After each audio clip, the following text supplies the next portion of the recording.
November 2016, an elderly woman named Jana Pulliam calls the Springfield, Ohio police and says that she woke up in the morning to find the body of her 14 years old grandson, Harley Starlink. Grandson evidently killed himself last night. He's cold. You can't move him. The people walk behind us watching with binoculars and stuff. Okay, do you know what happened? No, I don't. His head is back. His eyes are open. Had his head covered. His head was covered? Yeah, he had the blanket up over his face. Harley and his 16 years old brother Nicholas live with their grandmother and her boyfriend Victor. The night the incident happened was Halloween night and everything seemed normal. The boys watched 2 scary movies and then they all went to the bedroom to sleep. Early in the morning, Jana noticed that the door of Harley's room is locked. She knocks on the door and calls his name, but she doesn't get an answer. So she goes to get the spare keys and opens the door where she meets her grandson's body. Were there any weapons around or anything? I don't know if he was playing with fake blood or what. There's like the fake blood stuff all over his arm and up around his shoulder. And you said his eyes are open too? Yes. I shook him because I was trying to wake him up. His dad just died 2 years ago. Okay. Are there any guns in the house that you know of? Yes, but he can't get to them. Okay. Do you live here with them, or how? They live with me. They've lived with me since their dad. And what was? It was in November. Did you hear anything weird last night or anything? No. Okay. He just went to bed and that was it. Jana believes that Harley committed suicide, but the examination of the evidence at the crime scene reveals that this boy was murdered. In this way, Jana Pulliam is taken to the interrogation room for further investigations. I left the room at the same time. Okay. I said goodnight, I love you. He said, I love you. And I went in my room, he went in his room. Okay. And then you heard Nick up a couple times throughout the night. Yeah, I heard it squeak, the door. The door squeak? Yeah. Okay. Because if the cat wants out, he'll go jump on you. Okay. So I got my door shut. They can't jump on me. They can't wake me up. They do wake up Nick. Okay, so Nick will let them up? Yeah, he'll let them out. Okay. So then you saw him up, and then... yeah, that's on the video. And then you woke up again in the morning at 5? At 5, I hollered at Nick, and he said, yeah. When I came out and I asked Nick, and Nick was coming out of the bathroom, he said, yes, I'm going to get him up. And he walked over to the door, and he says, Grandma, the door's locked. Usually it's not locked, so... Okay. So then what happened? So then I went and got the key. Okay. And I unlocked the door. Okay. Almost all the time Jana was describing the events of last night, her palm was subconsciously facing up. This nonverbal, even and body language can be a sign of openness and honesty. In fact, in this situation, a person tends to share everything he knows, present to the police honestly and transparently and cooperate. In addition, this is a non-defensive state and indicates that Jana is not trying to hide anything or get into a conflict during the interrogation. But nothing out of their routine seemed odd. No, just to the fact the door was locked. Right. Okay. And you said you noticed his window was open. Yeah, Nicholas noticed his window was open. Nicholas noticed. He said his window was open. I said, was it open? I didn't notice. Were his curtains closed or were they open? They're automatically closed. They're just always closed. The people walk behind us watching with binoculars and stuff, so I try to always keep curtains up. Because there was weird people. Have you had problems with them in the past? No, just they're peeping toms. They're just weird. If you got a curtain off, they're looking. Okay. Okay. Now, I have not been in your house, so I may ask some questions. You're like, well, Okay. You've probably been the only one not in your house today. Yeah. Okay. So you said you saw Nicholas on the monitor, so I'm assuming you have 2 different monitors? No, I have one monitor. It has all 4 cameras on it. Did you see what Nick was doing at all? He just went to the door and opened the door. I thought it was my funky neighbor asking for money. What makes the investigators a little suspicious is that this grandmother found her grandson's body covered in blood in a room just a few hours ago. But despite this, she doesn't seem too sad or broken, although anyone in the face of unfortunate events it can have a different reaction. But what is strange is that Jenna was strangely calm during the phone calls she had with the police. My grandson evidently killed himself last night. He's cold. You can't move him. At this moment, the investigators decide to clarify the situation for her and tell her that it wasn't a suicide at all. Okay, he didn't hurt himself. The injury that he's sustained could not have been self-inflicted. We're not entirely sure yet. We're still trying to piece everything together. Any reason to think that your boyfriend would do something like this? No, How about Nick? I wouldn't believe that Nick would do it either. The possibility? I wouldn't think so. Okay. When the detective asks the subject if it's possible that your boyfriend did this, Jenna immediately and firmly says no. But when he asks the same question about her grandson Nicholas, Jenna replies, I don't think Nicholas did it. And it seems that Jenna Nicholas is not so sure about this innocence. He was my baby from 2 weeks old, 3 weeks old. Okay. How are things been since you got him 2 years ago? They've had rough in and out, because, their dad dying. And I found out he didn't allow him to have any friends, and Harley was trying to make friends with everybody at school. Sure. Now, for the first time during the interrogation, you can feel sadness and discomfort in the subject's voice. This change in tone of voice may be a strong emotional reaction to the detective's question, or it may be because of this concern about Nicholas. In any case, the investigators pay close attention to the change in tone and look at it as a clue to solve the case. I went from trying to figure out why he would kill himself to who would kill him and why. What would they advance? There's no advantage to it. It doesn't make any sense to us either, okay? So that's why we're trying to figure out what the hell happened, because we don't know. In order to clarify new aspects of this case, it's good to go to the second interrogation room where the investigators ask Nicholas to tell the story of the previous night from his own point of view. Hi, Nick. Hi. How are you? You doing all right? You doing okay? Not really sense. Well, I understand that. No.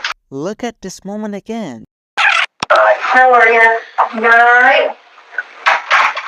Just as the investigators enter the room, Nicholas puts his hands on the table and intertwines his fingers.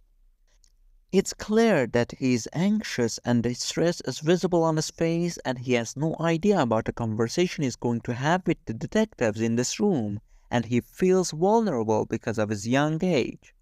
He probably considers the presence of the investigators as a kind of threat to himself, although in some cases, the interlocking of the fingers indicates a defensive posture. In this situation, the person unconsciously tends to defend himself physically. Okay, so when you went to bed, was anybody else still up? Well, as far as I can tell, everyone was going to sleep.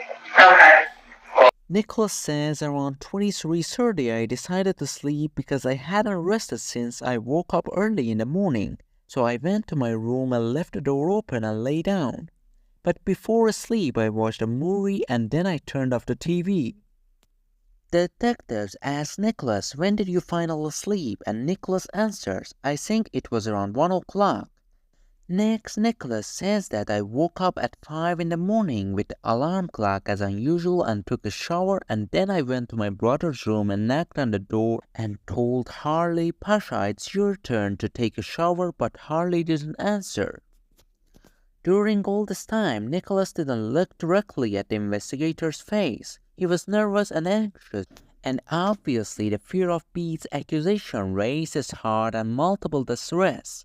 On the other hand, this behavior can be seen as a sign of shame and guilt, although stealing a look alone is not a sign of guilt, especially in this case that the suspect is young. That's why we have to wait for the next pieces in the continuation of the puzzles to complete this puzzle. So when you knocked twice, he didn't answer? No. Okay, and then what happened? Well, after I was done trying to get him out, I told Grandma that he wasn't son. Okay, did you go into his room at any time before you woke grandma? No. Okay. Well, she moves to her keys. She finds the key to his bed. She opens it, tells him, or says it's time for you to get up, starts to walk away. I tell Gunner that he's not rude. She comes in here and she feels afraid. Like she is. Window open, I shut it. How far open? Like about here. Okay. If we could go into your room, we're not looking for anything that may embarrass you, or that's not what we're looking for. We're looking for anything that would be connected to this. And if we don't see anything, then we wouldn't take anything. Okay? Is that okay? Okay. What would you be concerned about going in and finding? I haven't really trusted people that. I understand that. Since Nicholas's rights and rights have not been read to him up to this moment, it seems that he is here as a witness and in a way a victim of the incident, not a suspect in the case. That's why the investigator, according to the law, to supplement this case to enter he rents his room from her. Any guns or anything like that they need to be aware of? Our grandma did give us a baseball bat in case they were trying to break it. Sure, well I understand that. Other than that, anything? I mean, is there or something you're concerned about or anything like that? Well, I just don't want you to be freaked out about the game I had Slaughterhouse. The game that has a lot of blood in it? Yeah. Okay. Alright, is it okay if we check your room? Yeah. Okay. Most people just find that type of game disturbing. Don't be disturbed by my background pictures either. I'm not even gonna look at it. Don't you even worry about it. I did. Okay. Or my music. Yeah, these officers were on the cut. I need to take anything they find evidentiary value. Okay, so that means that they find something specific that would be, would have been used in your brother's death or something like that. Anything like that they'll find in there? What? Just the badge. Okay. I forgot. The pins I wore for. As a Claire, the subject says a lot of irrelevant and strange words. Some of these words are due to his intelligence and age, which made him not to understand the meaning of the interrogator's questions, and some of his words are due to anxiety.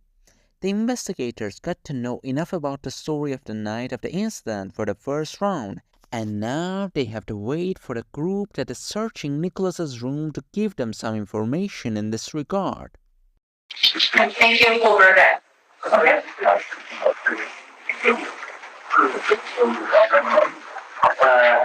Yeah. I think you might want to fix that hole in the wall. Yeah, we had a guy who got kind of angry at us and broke our wall. Strangely enough, Nicholas is worried about the hole in the wall in the midst of all this misery. Even after the investigators have left the room, he gets up and takes a closer look at the hole. In such a situation, it's expected that the suspect is worried about himself or upset about the loss of his brother, but this is not the case. And the reason is that the brain of this teenager is not able to withstand this amount of stress, and because he sees his own survival in danger, he focuses his attention on things it's important. Nicholas doesn't attempt to distract investigators or cause a delay in the interrogation process, but he wants to somehow distract himself so that he can recover his self-confidence. At the same moment, in the other interrogation room, the investigators allow Jana to be alone with another family member for a while and talk. Probably the goal of the detectives is to gather information indirectly. He was murdered. I don't know. I kind of figured he was murdered because nothing was making sense. They couldn't find a gun. They have to have a murder weapon. It has to be there. While this conversation continues here in the other interrogation room, Nicholas enters the second round of interrogation. I want to ask you some more questions, more in detail about some of the things that happened.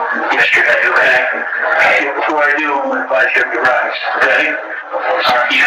Once I'm finished reading this, if you have any questions, just let me know, okay? Well, now by reading the rights and rights of the suspect, now the interrogation enters its serious stage. There is no more news of the female detective with a calm and kind tone, and these investigators want to put more pressure on Nicholas and get the truth out of his mouth by asking direct questions. You're watching movies. Everything good? You guys getting along okay yesterday? You not upset with each other? Did you guys get in a fight about anything? Yeah, were you mad at each other? No, but airs. Yeah. What did you guys argue about? Who could get the last of those chocolate songs?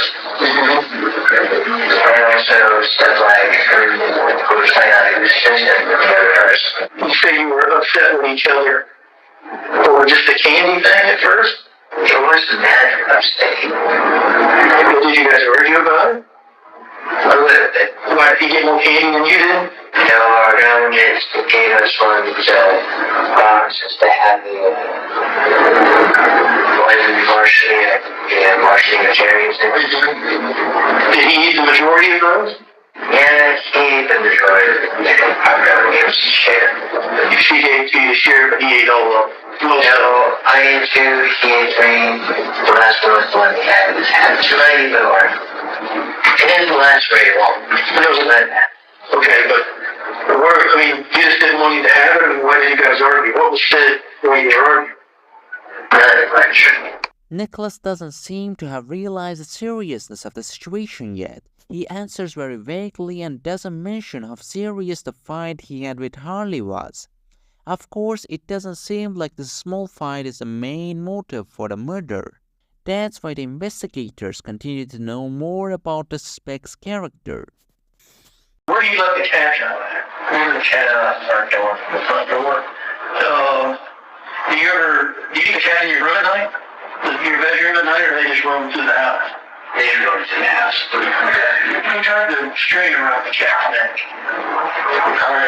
I'm just curious why a cat had a string around its neck. Did you do that? No. Who did? You don't know, you didn't see that? Did Mittens have a string around its neck when you let her outside? No, she didn't. She didn't? Okay. Or do you usually stay up late and you go to sleep quickly, or you stay up late? The only days I ever stay up late is when I'm sad. When you're sad? Were you sad last night? Yeah, but I got over it. What were you sad about? Do you mind telling me? I was trying to get close to the liver, and that's unfortunately natural. At this moment, the detective feels that it's time to put the suspect in a cage, but he doesn't want to enter into violent conflict. Usually, when the police and detectives are faced with an underage suspect or someone with mental disabilities before applying pressure, they try to ask the suspect to tell the truth with a positive approach. Nicholas? Yeah, obviously you know what happened to your brother, right? Well, he's no longer here. We're trying to figure out what happened to your brother, okay? I think you may know some things that may help us here. You to be honest with us about some things. Well, about what might have happened there last night. Did you ever go outside for anything last night? Never. What if I told you we found a ball bat in the house? Well, I could be curious. Before this round of questioning started, the investigator found out about the existence of a baseball ball behind the suspect's house. When information like this is added to the case, the police and the detectives start asking a barrage of questions related to new evidence. In these moments, every question that is asked is actually a bait, and one of these bait may finally trap the suspect. Do you want to explain to me why that might be there? I couldn't exactly know why and all that. Did you put it there? No. Did you put it there? No. We found some jeans with some blood in the house. Are those your jeans? No. Did you change your pants last night? No. Did someone belong in your room? No. You were upset with your brother. You guys got into it. I understand that. Brothers fight. I used to fight with my brother all the time. You're not being completely honest with me. Yes, I am. I don't think that you are. So I beat him there real bad. He beat his head. I was very, very angry at him. That critic split over the skull. Kind of like what happens on that video game you were talking about earlier. Just because I play a violent video game doesn't mean I'm going to play it first. You're right. Nicholas, I can tell that you're not being honest. Everything about you and your body language tells us that you're not being honest. And for sure it doesn't hurt you. Okay? Hey, we just want to know the truth about what happened so we can solve this for your grandma and your family. Okay? The anti-phones very well. The cat mittens, was that it? That had a string around his neck? That because I found out she did service stuff under my desk like my games. Just 10 minutes ago, during the interrogation, Nicholas had denied harming the child, but why did he decide to tell the truth about that matter now? There could be several reasons for this move. Maybe Nicholas wants to buy credit for himself with the detectives by revealing a small lie and show the detectives that if he doesn't seem truthful, it's because of the cat story and not Harley's murder. On the other hand, it may be intended to reveal a small lie as a way to downplay more important lies. Another impression that can be taken from him is the strategy of breaking the ice.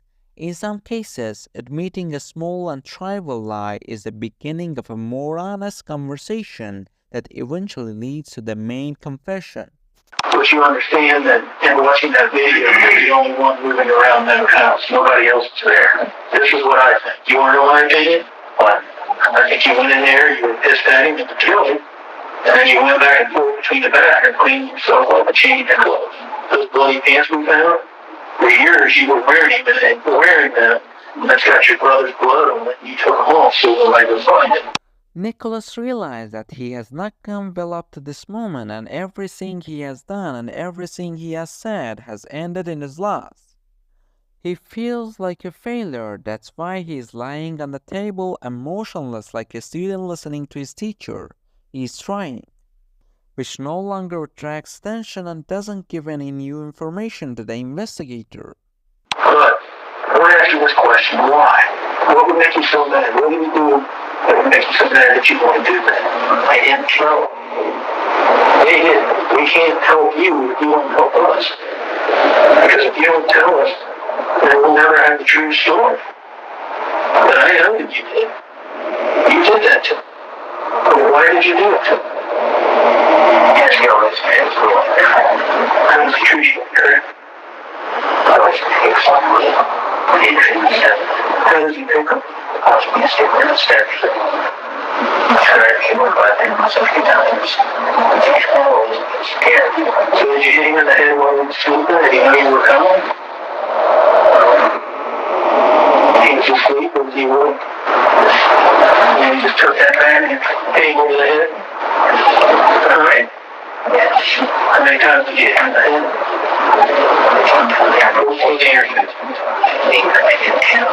Okay.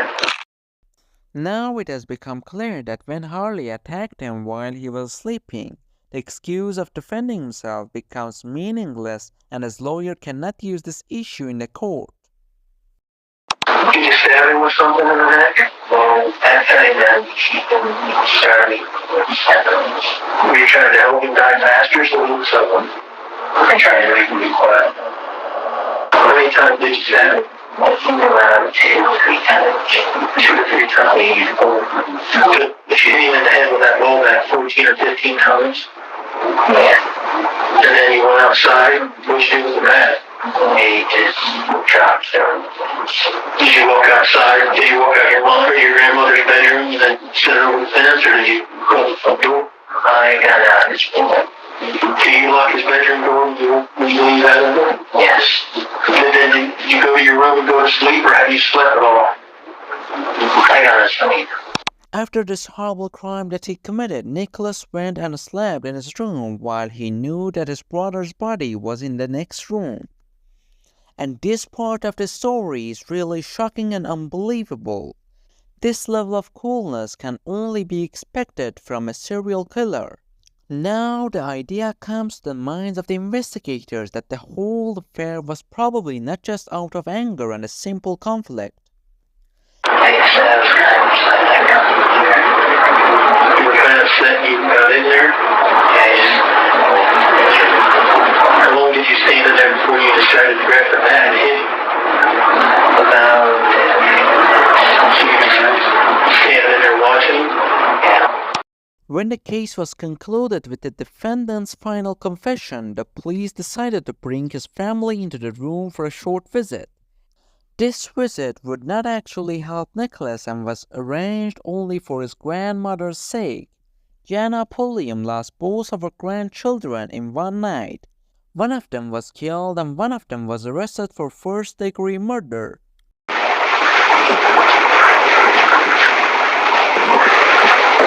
I don't know what to do for you.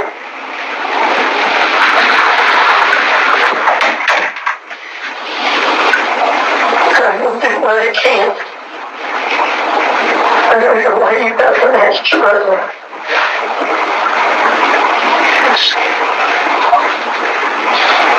She's always